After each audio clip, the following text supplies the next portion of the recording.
Hi, everyone, and welcome back to an episode here at Catholic Table Talk Podcast. This is the podcast where everything Catholic is on the table. Thank you again for joining us for another week here at the show. Without you, the show wouldn't be possible. So thank you for that. If you're new to the show, make sure you like us on basically on every podcast platform out there. We're on most of them, and we continue to grow. So go follow it. Go follow them on most podcast platforms. If you have a show or a speaker request, please drop them at the comment section below, or email us at catholictt@gmail.com, the official email of Catholic Table Talk Podcast. And today's show is brought to you by Dr. Katrina Wynn. Dr. Wynn is a physician and medical doctor. See how she can help you, your family, and your community out at mdkatrina.com. Also, she can be found at mycatholicdoctor.com. Thank you for Dr. Wynn for sponsoring once again today's episode. So it can be brought to you. All right, so this week, again, if when the show comes out, if you're watching more in the future, if you're watching where it airs, it's middle October, and holiday season's coming up. You start thinking about making food for people. You think about presents. You think about Thanksgiving and Christmas feasts, and of course, Christmas is about the presents or the feast or anything. It's about Jesus being born, coming into the world, and just the characters of people who are there. You got Saint Joseph, you got the shepherds, you got everyone, and then you have Mary. And I know we've talked a little bit about Mary on the show before, but nothing really like we have like Saint Joseph. We dived deep into his life one time on the show before, and we did a couple Christmas episodes before, but we still haven't really dive deep into the story of Mary. And today, that's what we're going to do here with the author of the book, The Story of Mary, Phillip Campbell. He's been on the show before.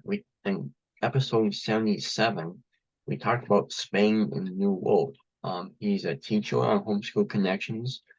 He's a historian, as well as, of course, he's an author of many fabulous books, which all of them can be found at canbooks.com. So again, we're going to talk about the story of Mary with him. So let's bring him onto the set again for the second time. So Mr. Campbell, thank you again for coming on the show today to talk about the story of Mary. You're welcome. And just a fun fact, last time I was on, we were talking about Christopher Columbus, and it's Columbus Day today when we're doing this live. So just kind of a night fortuitous event. So it's good to be back. I'm happy to talk about the Blessed Virgin and this cool new book. Yeah, absolutely. Thanks for sharing that, because that's true. That's right. That's what we talked about. And yeah, Columbus Day today, and man, what a coincidence. Exactly. So yeah, and basically like I've been telling the audience here, Mr. Campbell, is again, we're doing kind of a book series leading up into the holidays, so people can get your book on the wish list and get the book for the holidays and everything. So again, basically, I just start off with, like I do with every author, is, again, how were you inspired to write the book? Was this kind of, a short-term thing, like the podcast was for me? I'm just like, I should do a podcast. I just went and started creating a podcast, or was it more of a long-term thing?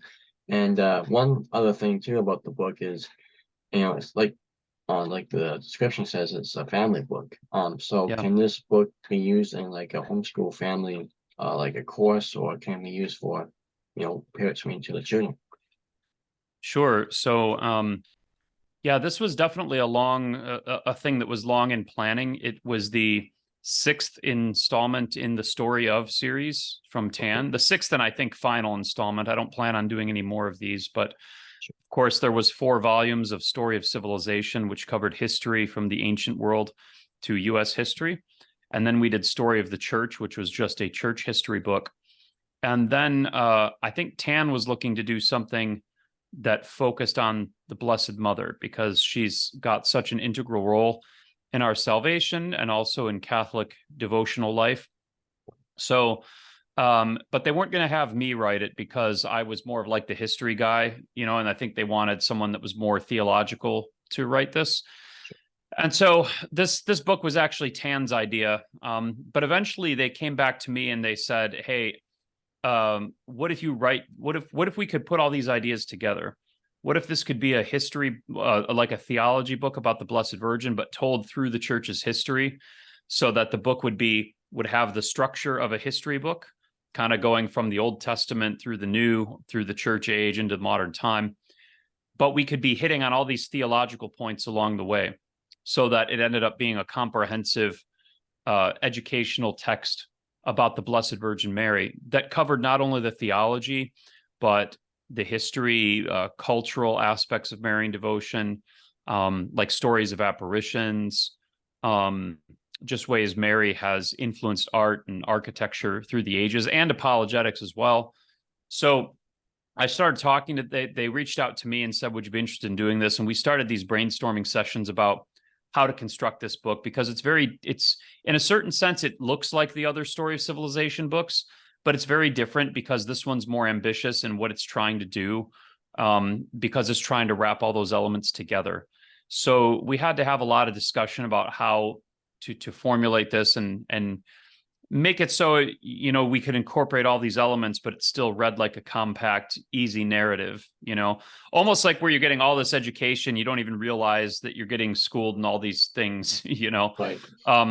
So we talked about it for quite a while, and we tossed around a table of contents.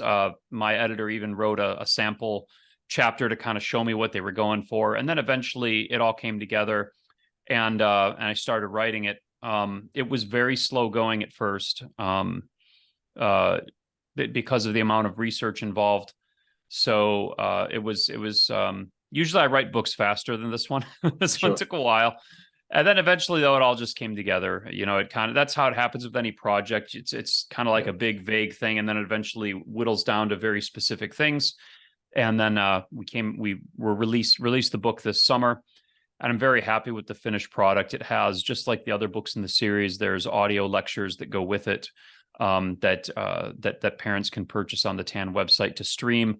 There's an audio drama, like basically an ebook version of it, where you can listen to a dramatized reading of the book with sound effects and everything, voices and Really everything. Yeah, and nice. then there's all sorts of supplemental material. There's like a teacher's guide and the student books and everything. So to answer your second question, yes, it can be. TAN did want it to be able to be used in a homeschool setting. So because I think we were all viewing it as an integral part of a religion, like a religion program, right? There's a lot of misunderstanding in the world about the Blessed Mother, so we want Catholic children to understand her better.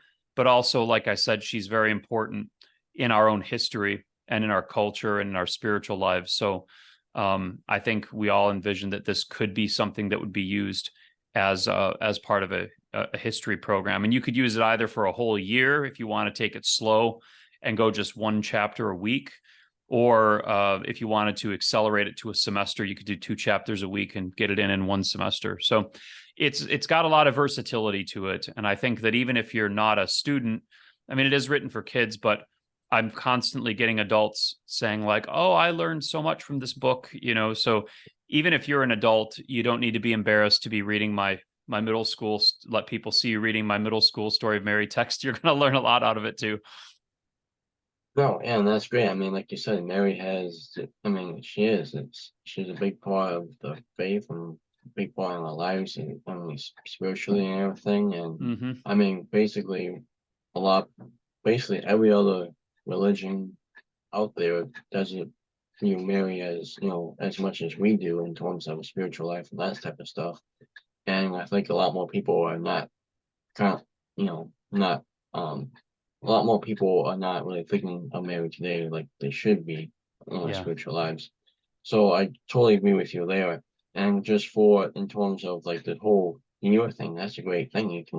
I mean, I know people like myself who read a chapter or two every so often, and that's how we can do and just process and just really meditate on that, or you can keep going to turn into a semester. So I really like that. Yeah. Couple of different viewpoints you can take if you're going to do this as a school book. Um, so I don't know if we're going to talk a little bit more about maybe and projects a little bit later. but like you said, it's a slow process. And there's a lot of research you said that went into it. So what was the one thing that really kind of stood out to you about Mary that you didn't really know before that really caught your eye and kind of made this book more, do I say enjoyable to read or to write, or just more like I want to know more, I want to know more about this? Yeah, my favorite chapters to write in this book were, so I guess I'll back up. We wanted to also discuss Mary's influence on like Christian culture.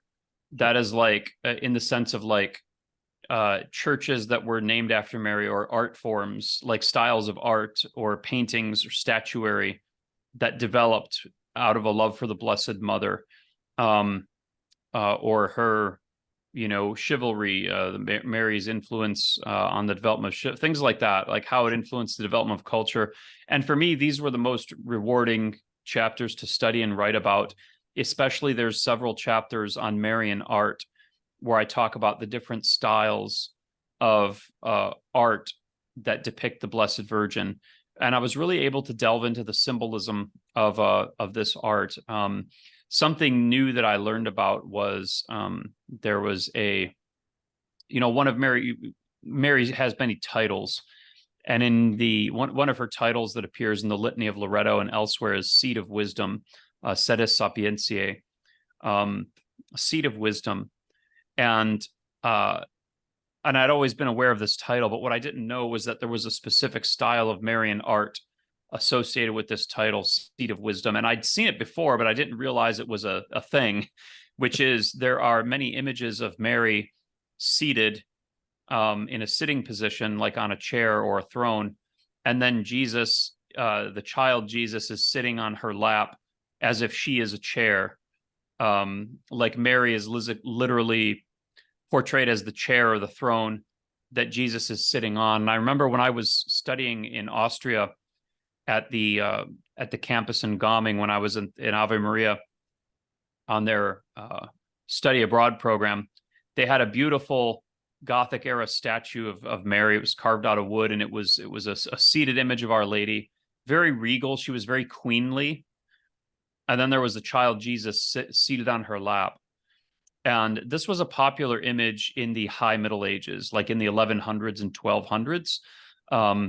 And Seat of Wisdom, Christ is referred to as the wisdom of God. That's a typological image from the Old Testament, but also even in the book of 1 Corinthians, St. Paul says Jesus is the wisdom of God. And Mary is portrayed as the throne that wisdom is seated upon.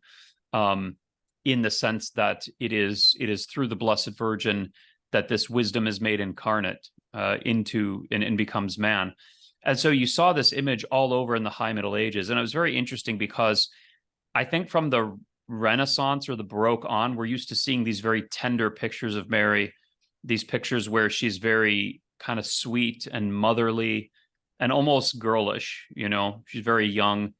But when I went back to Sedis Sapientiae pictures, I got a different image of Mary. She was very regal.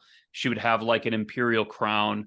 She was more like a queen, an exalted queen, who is very powerful and almost kind of stoic in some of these pictures, as she's sitting there, letting the child Christ use her as a throne to take the center stage, kind of emphasizing that her place in salvation history was to bring the Messiah into the world. So I loved learning about and once I studied the Sedis Sapientiae images, I started seeing them all over the place, including I went down to my local parish that's just down the street from me, and they have a side altar, and there's a picture, sure enough, of Mary sitting there, and Jesus is standing on her lap. And like I'd seen this statue many times before, Right. but I didn't think of it as part of this genre of Seat of Wisdom statuary. So I thought it was so cool to learn about like the artistic meaning behind some of these images. And there was a lot of different things like that too. Like we talked about, we talked in the book, the genre of like perpetual help images, or all the various different, or there's a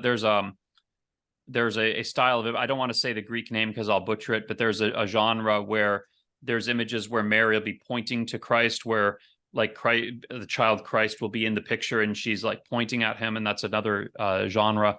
So that was really cool. I liked learning about I did chapters on things like geographical locations that were named after Mary. So I decided to research like how many cities in the world are named after Mary. And there was too many to put in the book. There's Sure. like in France alone, there was like, everything was Sainte Marie, whatever. Sure. But there were so many places. So I did. There's a chapter on cities named after Mary, rivers, mountains, lakes, important buildings, the big churches that are named after Mary, and I even did one on companies that have a relation to the Blessed Virgin Mary, like Ferrero Rocher chocolates, the little chocolates in the gold. You get them like for Easter. They're like in the gold and silver wrappers. Yep. That apparently the name of that company is taken from the name of the full name of the grotto at Massabielle where Mary appeared to Saint Bernadette, because the founder of Ferrero Rocher chocolates was a devoted Catholic who loved the apparitions of Lourdes. And so I think the full name of the grotto was like Massabielle de something or other. And he incorporated that word into the name of his chocolate company, which I thought was super cool. So there's a lot of little like factoids and trivia tidbits and stuff in there that you can use to impress people with your knowledge, and also just be impressed with how pervasive the influence of our Blessed Mother is in society, even when we're not thinking about it. Yeah, absolutely. I mean, like I didn't know about like the seating, the images like you're talking about as well. I mean, that's really, really cool information. Cool, just like you said. Then you go into your church and you notice that. I mean, it's just like wow, that's very cool. And I also Yeah. like like you said, talking about the cities, other cities on the mountains. I mean, that's a great way to really get kids interaction these days because there were, I mean, it's a good way to use their imagination, kind of, think about the sort of mountain named after Mary or the cities. So I think it's a great way to kind of get kids attention towards it. And Yeah. I mean, yeah, I mean, like I said, it's just so much about Mary, and man, it's it's really, yeah, like I said, it's really, to me, that really could really spark a lot of kids' imagination. Like, wow, that's really cool. I didn't know that before. Yeah, Um, like the Mississippi River was like yeah, by the Spaniards, it was named like the River of the Immaculate Conception, um, right. before it was named Mississippi. So even in the United States, there's places that the French and the Spaniards came to first. There's lots of old Marian names that are still there. There's like out west, there's like a Virgin River. Like that's funny. I was reading on it, like a lot of the local people don't know why it's called the Virgin River, but it used to be the Spaniards had named it like the River of the Blessed Virgin Mary, and just the word virgin survived into English. Really? Nice. Yeah. Yeah. Or like, or where I live in Michigan, we have a city called Sault Ste. Marie, which is Yep. where the famous locks are connecting Lake Superior with Lake Huron. And that's named after the Blessed Virgin. So all these great places locally that connect us to Mary, even here in the United States. Absolutely. And that's, yeah, like you said, that's over the country. And I've been to Sault Ste. Marie, and it's a beautiful town. It's a lot of been to church there, and it's really, Oh, really did you go to good. the locks and watch the boats go through? Yes, I did. Yep. Oh, So cool. that was a long time ago, Mr. Campbell, but Oh, it all was right. definitely worth the trip. So, but yeah, so excuse me. So again, we kind of talked about, kind of a little bit about projects and everything. So the church's understanding of Mary, like I said, a lot. I mean, basically every other religion, every type of Christian, Protestant, don't view Mary as, they think that we're idolater or we shouldn't be praying to her and everything. And I Yeah. know probably apologetics is not your biggest straight. You're more, like I said, more into the history of it. But like, what's the church's understanding of Mary and our salvation, and then just the apologetics to it, from where like people can kind of go to your book and say, see, this is what, this is a Catholic book. This is where it comes from. This is what we think of Mary. That type of stuff. Yeah. The church venerates Mary as the highest creature. the most exalted creature, even though by nature she's lower than the angels, right? But by grace she's higher than the angels, because no angel ever bore the Son of God, had the had the Word of God incarnate in its womb. I mean, angels don't have wombs, but that's not the point. So Mary is like the ultimate. So we have to consider Mary in terms of her actual role in salvation, and then Mary's value as a symbol as well, because these are both important aspects of the church's understanding of her. So in her own role in salvation history, she is the highest creature in the order of grace, and is enabled by her purity that God bestows upon her to bring forth the Messiah in order to redeem humankind. And that in itself, even if there was nothing else, like that would have been the highest honor that could ever be bestowed on a creature, right? But then on top of that, after she lives her sinless life and is taken into heaven, she continues to bring Christ and the grace of Christ to the world through her powerful intercession, which the church also traditionally has viewed as more efficacious and powerful than the intercession of anybody else, because she continues to have that special closeness to God that nobody else has, that absolutely unique relationship. That's why the church has a category of veneration for her alone, hyperdulia, that is the veneration due only to the Blessed Virgin Mary. So she's not just like the top in a whole line of saints, she's like in a category all by herself. And so because of this, there's been this long tradition of invoking her, especially above all the other saints. And there's this great flourishing of Marian devotion that happens in the 5th and 6th centuries after the Council of Ephesus proclaims that she is truly Theotokos, the Mother of God. So from a devotional perspective, Catholics view her as like a special conduit of grace, not understood apart from Jesus Christ, of course, because however we get grace, whether it's through the Blessed Virgin's intercession or through our prayers or the sacraments, it's all coming from the salvation that Christ wins for us. Mary is just a very sure way to access that, as Saint Louis de Montfort tells us. So we also have to consider her as a symbol as well, because she is a symbol of the church, a symbol of what God intends for all of us in the church. So in Mary, St. Irenaeus says, the knot of Eve's disobedience is undone. The Virgin Eve falls through disobedience, and the Virgin Mary is exalted through her obedience. And the Virgin Mary is really a type of the church, right? When we see in the book of Revelation her war with the dragon, right? That's a type of the church's fight against Satan. When we see in the image of Guadalupe, for example, Mary stepping on the head of the serpent, that's also a symbol of the church's triumph over the serpent, as exemplified by the Virgin Mary.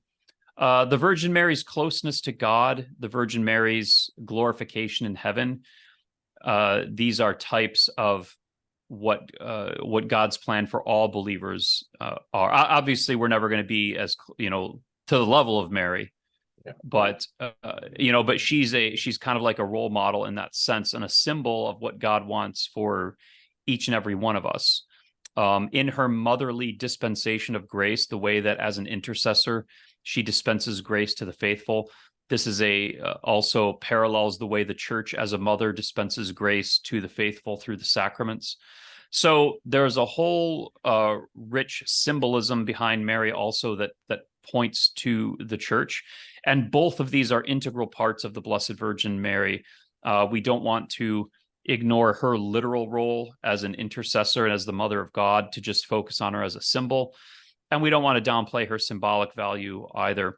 So it's a big thing. And this is how the church has.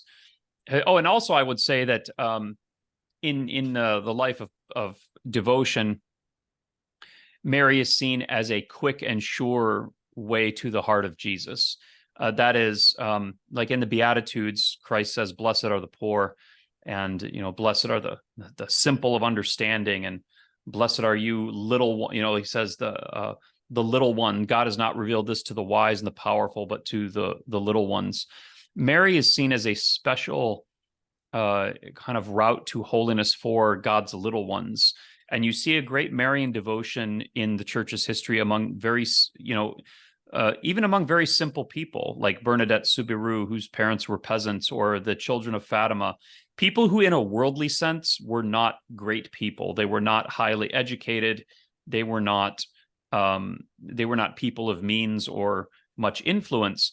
But Mary is a very sure way of holiness for even the most simple, because even the simplest person can turn to the Blessed Mother in a time of need, say a Hail Mary. That's how the Rosary began, was a chaplet for common people, because the monks would pray the whole 150 Psalms of the Divine Office, right? Sometimes by memory. But then you had common people who couldn't read and couldn't memorize the Psalms, and they just did 150 Hail Marys instead.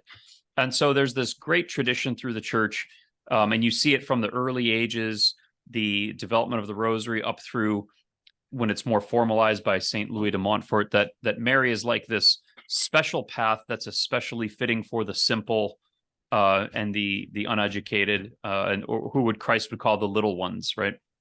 And that's a particularly beautiful aspect of Marian piety, I think. Well, it definitely is. Definitely is. And I mean, like, a lot of people's like, well, I'm pretty much a common person. I'm kind of average, and just, But again, we're all called to be saints, and again, going to Mary and prayer and trusting in her intercession, it's just a great way to go closer to God, and just really have that more relationship with Mary in your life as well, and makes and trusting in her intercession. Yeah. Just I mean, thank you for sharing that, Mr. Campbell. And I mean, one of the things that really I've been thinking about is about kind of the pop-up question is about the book. You said it's kind of more for maybe middle school kids, but everyone can read it. What is like one area in there that that middle schoolers might say that's still a little above my my grasp in my brain? Oh, I don't think any of it. I wrote the name whole thing to be accessible to, There you go. to kids that are like 10, 11, 12 years old, maybe even younger.